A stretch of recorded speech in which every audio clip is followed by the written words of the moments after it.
Hey guys, welcome back అమ్మా kitchens. ఇవాళ నేను నేతిపు తాలింపు ఎలా చేసుకోవాలో చూపిస్తాను, క్లియర్గా చూసేయండి. ఫస్ట్ అయితే మనం కడాయి పెట్టేసుకొని ఆయిల్ 3 to 4 స్పూన్ ఆయిల్ అయితే యాడ్ చేసుకోవాలి. దీంట్లో ఘీ కూడా యాడ్ చేసుకుంటారు. ఘీ యాడ్ చేసుకుంటే టేస్ట్ బాగుంటుంది. నాకు ఘీ స్మెల్ నచ్చదు కాబట్టి నేను ఆయిల్ అయితే యాడ్ చేసుకున్నా. జీలకర్ర 1 స్పూన్. దీంట్లో ఆవాలు అయితే యాడ్ చేసుకోము, టేస్ట్ బాగోదు, సో అందుకే యాడ్ చేసుకోము. దాని తర్వాత పచ్చిమిర్చి నేను చిన్న చిన్నగా కట్ చేసుకున్నాను. ఒక 10 పచ్చిమిర్చి కట్ చేసుకొని చిన్న చిన్నగా వేసేసాను. ఇది బాగా ఫ్రై చేసుకోవాలి. కరివేపాకు కొంచెం యాడ్ చేసుకోవాలి, బాగా ఫ్రై చేసుకోవాలి. ఇది బాగా ఏగిపోయిన తర్వాత మనం పెరుగు 1 కప్, పాలు 1 కప్ సేమ్ కప్తోనే తీసేసుకోవాలి. ఇప్పుడు పాలు వేసేసుకోవాలి. పాలు యాడ్ చేసుకున్న తర్వాత పెరుగు కూడా యాడ్ చేసేసుకోవాలి. బాగా కలిపేసుకోవాలి. ఇది బాగా మరిగిన తర్వాత ఈ నేతుప్పు అయితే యాడ్ చేసేసుకోవాలి. మా సైడ్ అయితే నేతుప్పు అంటారు, ఆంధ్రాలో అంట గోదావరి అని అంటారంట. మా సైడ్ అయితే నేతుప్పు అంటారు. మీరేట్ అంటారు కింద కామెంట్ చేయండి.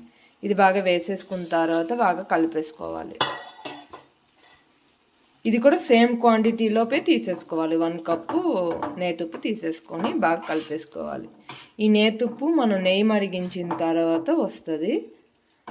దానికి ఇలా తాలింపులాగా ప్రిపేర్ చేసుకుంటే అన్నంతో తింటే చాలా బాగుంటుంది. ఇది ఇప్పుడు బాగా కలిపేసుకోవాలి. నెక్స్ట్ దీంట్లో సాల్ట్ టేస్ట్కి తగ్గట్టు యాడ్ చేసుకోవాలి. మనం అన్నంలో కలుపుకుంటాం కదా, మనకి సాల్ట్ అనేది కొంచెం ఎక్స్ట్రానే పడుతుంది, చూసుకొని వేసేసుకోవడమే. బాగా కలిపేసుకోవాలి. ఇది బాగా దగ్గరికి వచ్చిన వరకు మనం కుక్ చేసుకోవాలి. దీంట్లో నెయ్యి ఆల్రెడీ కొంచెం ఉంటుంది, మనం నెయ్యి మరిగించిన తర్వాత ఇది వస్తుంది కాబట్టి మనం ఇది కుక్ చేస్తున్నప్పుడు నెయ్యి అనేది ఆటోమేటిక్గా బయటికి వస్తుంది. అప్పుడు మనకి ఇది దగ్గర పడిన తర్వాత నేతుప్పు తాలింపు అయితే రెడీ అయిపోద్ది. ఇది ఇలానే హై ఫ్లేమ్లోపు కుక్ చేసుకొని కలుపుతూ ఉండాలి, లేకపోతే కిందకి అంటేస్తుంది. ఇప్పుడు కొంచెం దగ్గరికి వచ్చింది కదా, ఇది మీడియం ఫ్లేమ్కి టర్న్ చేసుకొని కలుపుకుంటే మనకి నేతిప్పు తాలింపు అయితే రెడీ అయిపోద్ది. ఆల్మోస్ట్ అయితే రెడీ అయిపోయింది, మనకు కొంచెం దగ్గర కావాలి. దీంట్లో పాలు పెరుగు కాకుండా నార్మల్గా కూడా చేసుకోవచ్చు. పాలు పెరుగు వేస్తే మనకి పాలు పెరుగు వేసాక మనకి జిన్నులాగా ఫామ్ అవుతుంది కదా, మనకి టేస్ట్ కూడా మారుతుంది, టేస్ట్ కూడా చాలా బాగుంటుంది. ఓన్లీ మనకి నేతుప్పుతోనే తాలింపు వేసేస్తే మనకి అది పొడి పొడిగా వచ్చేస్తుంది, అంతగా టేస్ట్ అనిపించదు. ఇది పాలు పెరుగు వేసేస్తే మనకి జిన్ను ఫ్లేవర్ వచ్చి టేస్ట్ అనేది మారుతుంది. అందుకే మనం పాలు పెరుగు అయితే యాడ్ చేసుకున్నాం.